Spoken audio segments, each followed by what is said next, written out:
पिछले वीडियो में मैंने आपको बताया था कि हमारे ब्लड अथवा रुधिर में मुख्य रूप से दो चीजें होती हैं, यानी हमारा खून दो चीजों से मिलकर बना होता है।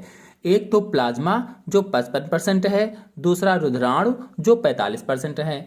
रुधिराणुओं को रुधिर कोशिकाएं भी कहा जाता है। अब ये जो प्लाज्मा है, चूंकि इसने 55% हिस्सा लिया हुआ है हमारे खून का, यानी हमारे खून में 55% भाग बनाती है, तो ये जानना जरूरी है कि प्लाज्मा क्या होती है, इसके कार्य क्या क्या होते हैं। तो इसके बारे में डिटेल से जान लेते हैं। प्लाज्मा हमारे रुधिर का पीले रंग का भाग है। चिपचिपा सा पीले रंग का जो भाग होता है उसे ही प्लाज्मा कहा जाता है। यानी हमारे खून में जो पीले रंग का तरल पदार्थ होता है वही प्लाज्मा होती है। और इसमें कई तरीके की कोशिकाएं भी पाई जाती हैं, कई तरीके की सेल्स भी पाई जाती हैं। तो मैंने बताया कि प्लाज्मा रुधिर का लगभग में 55% भाग बनाती है। और ये बात तो अभी हम लोग जान ही चुके हैं कि 55% बनाती है।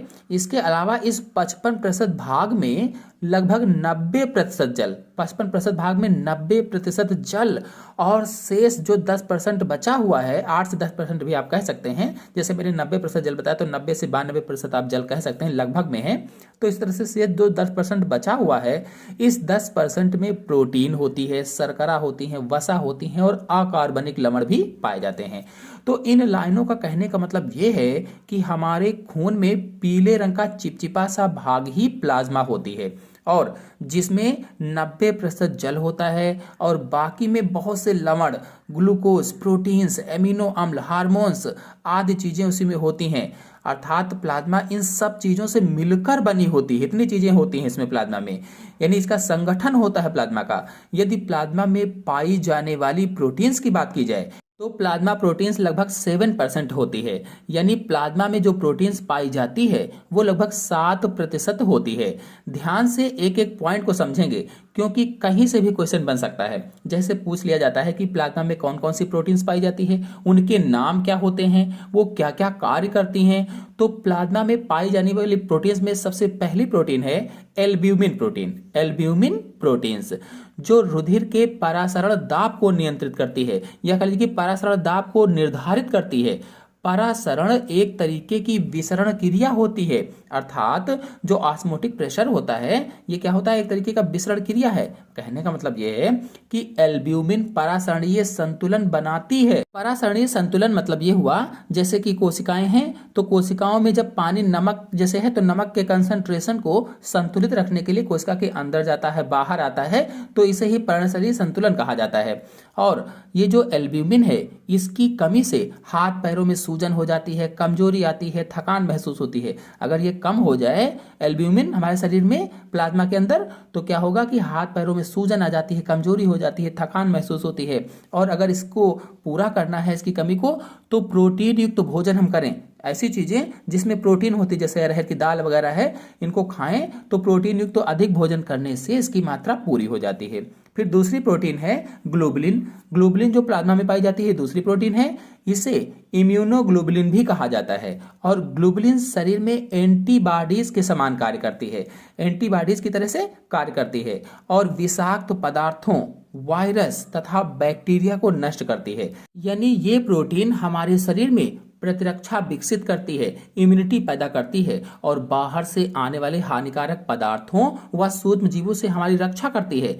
अधिक पानी पीने से इस प्रोटीन की कमी पूरी होती है। यदि आपके शरीर में ग्लोबुलिन की कमी आ गई है या इम्यूनोग्लोबुलिन की कमी हो गई है तो अधिक से अधिक पानी पीजिए। अधिक पानी पीने से इसकी कमी पूरी हो जाती है। अब प्लाज्मा की तीसरी प्रोटीन पर आते हैं, तो तीसरी प्रोटीन का नाम है फाइब्रोनोजन या प्रोथ्रोम्बिन। फाइब्रोनोजन और प्रोथ्रोम्बिन दो हैं। तो यह रुधिर का थक्का बनाने के लिए आवश्यक होता है। रुधिर का थक्का यानी ये प्रोटीन हमारे खून को जमाने का काम करती है।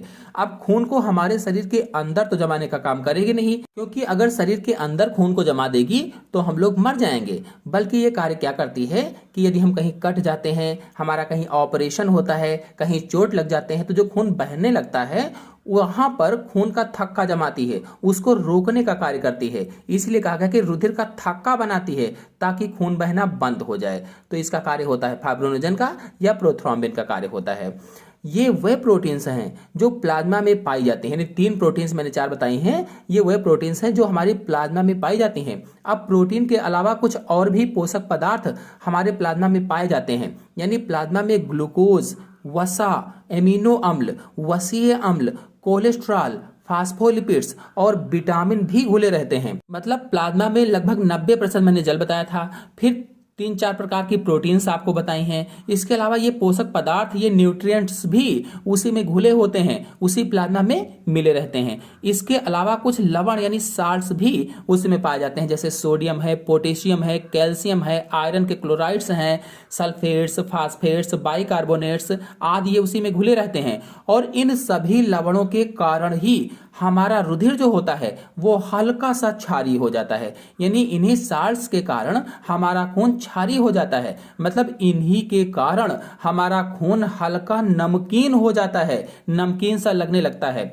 फिर कुछ उत्सर्जी पदार्थ भी प्लाज्मा में घुले रहते हैं। उत्सर्जी पदार्थ यानी एक्सक्रीटोरी मटेरियल्स कुछ उसी में घुले रहते हैं, जैसे यूरिया है, यूरिक अम्ल है, अमोनिया है, एमिनो अम्ल है, क्रिएटिनाइन है, तो ये सभी उसी में घुले रहते हैं। इसके अलावा विभिन्न हार्मोन्स और एंजाइम भी प्लाज्मा में घुले होते हैं या घुले रहते हैं। एंजाइम्स में जैसे आप देख लीजिए, लाइपेज है, प्रोटीएज है, डायस्टेज है, ग्लूकोलेज है, एस्टरेज है, न्यूक्लिएज है, ऑक्सीडेज है, ये सभी एंजाइम भी उसी में घुले रहते हैं।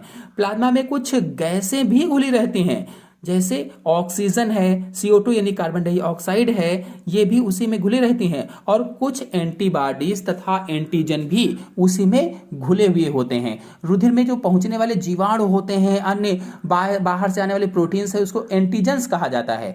और इन सबको नष्ट करने के लिए हमारे रुधिर प्लाज्मा में विशेष प्रकार की प्रोटीन्स बनती हैं। इन प्रोटीन्स को ही एंटीबॉडीज कहा जाता है। चलिए अब रुधिर प्लाज्मा के कार्यों को समझ लेते हैं, अर्थात फंक्शन ऑफ प्लाज्मा को जान लेते हैं। तो पहला कार्य है ट्रांसपोर्ट यानी परिवहन।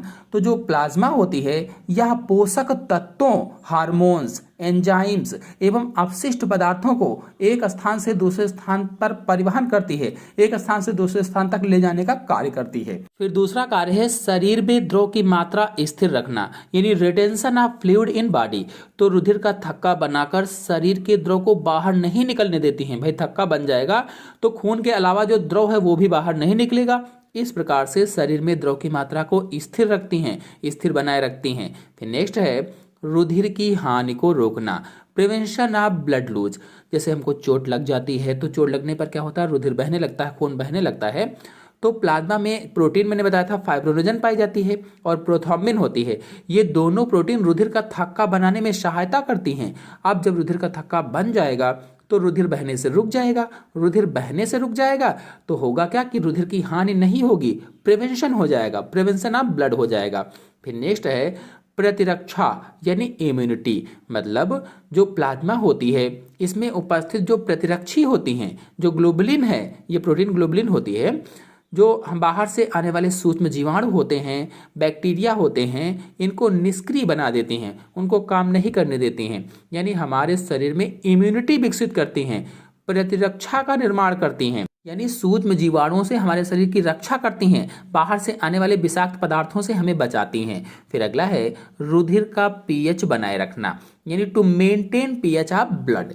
तो प्लाज्मा के जो प्रोटीन्स हैं अम्ल व क्षारक को उदासीन बना देती हैं और उसे उदासीन बनाकर बफर का कार्य करती हैं। इस तरह से मेंटेन करती हैं पीएच को, रुधिर का पीएच बनाए रखती हैं। फिर अगला पॉइंट है ताप वितरण तथा तापक्रम नियंत्रण करना, यानी distribution of heat and regulation of body temperature. तो रुधिर प्लाज्मा शरीर में परिवहन के द्वारा शरीर के सभी भागों का तापक्रम समान बनाए रखती है। भाई हम सभी लोग जानते हैं कि जो रुधिर प्लाज्मा होती है रुधिर के साथ पूरे शरीर में घूमा करती है, क्योंकि एक ही में मिक्स रहती है चीजें। तो पूरे शरीर में घूम करके, घूमना यानी परिवहन करना, आना जाना, इसको परिवहन करना कहा जाता है। तो शरीर के सभी भागों में घूम करके टेम्परेचर को समान बनाती है, रेगुलेट करती है। फिर अगला पॉइंट है उत्सर्जी पदार्थों को हटाना, यानी रिमूवल ऑफ एक्सक्रीटोरी सब्सटेंस। तो एमिनो अम्लों के उपापचय से उत्पन्न जो NH3 है या अन्य नाइट्रोजनी उत्सर्जी पदार्थ होते हैं, इन पदार्थों को ऊतक कोशिकाओं से हटाकर वृक्कों में पहुंचाती है। जो एमिनो अम्ल से उत्सर्जी पदार्थ NH3 निकलता है या अन्य नाइट्रोजनी पदार्थ उत्सर्जित होते हैं, वो जो निकलते हैं, इनको क्या करती है, ऊतक कोशिकाओं से हटा देती है प्लाज्मा, और हटा करके कहाँ पहुंचाती है, हमारे किडनी में पहुंचाती है। अब किडनी क्या करती है कि मूत्र के माध्यम से इन उत्सर्जी पदार्थों को एक्सक्रीटोरी सब्सटेंस को शरीर से बाहर कर देती हैं। इस तरह से प्लाज्मा उत्सर्जी पदार्थों को हटाती है। फिर नेक्स्ट है CO2 का निस्तारण यानी डिस्पोजल ऑफ CO2। तो ऊतकों में उत्पन्न CO2 का अधिकांश भाग रुधिर प्लाज्मा में बाइकार्बोनेट के रूप में घुलित अवस्था में फेफड़ों तक पहुंचाया जाता है। जो CO2 होती है ऊतकों में, वो कैसे पहुंचाती है? रुधिर प्लाज्मा में बाइकार्बोनेट के रूप में घुली रहती है और घुल करके कहाँ पहुंचती है? फेफड़ों में पहुंचती है। फिर फेफड़ों के माध्यम से हम नाक के द्वारा बाहर उसको निकाल देते हैं। इस तरह से CO2 भी बाहर निकल जाती है। तो इसका निस्तारण भी प्लाज्मा के द्वारा होता है। फिर अगला है जल संतुलन यानी वाटर बैलेंस। तो शरीर के जो विभिन्न अंग होते हैं, उन विभिन्न अंगों को जल पहुंचाना या कह लीजिए कि आवश्यकता से अधिक जल की मात्रा को हटाने का कार्य भी रुधिर करता है और रुधिर में ही प्लाज्मा पाई जाती है। तो इस तरह से इसका कार्य होता है। फिर अगला है लिम्फ निर्माण या लिम्फ फॉर्मेशन। तो लिम्फ छना हुआ रुधिर या रुधिर प्लाज्मा होती है, तो इसका निर्माण भी ये प्लाज्मा ही करती है। इस तरह से मैंने आज आप लोगों को प्लाज्मा क्या होती है, कितने प्रतिशत पाई जाती है, इसमें क्या क्या यानी इसका संगठन क्या है, इसके कार्य क्या होते हैं यानी फंक्शन ऑफ ब्लड प्लाज्मा क्या होते हैं, पूरी जानकारी डिटेल से बताई। आपको समझ में आई होगी। समझ में आई हो जानकारी तो वीडियो को लाइक और शेयर कीजिए।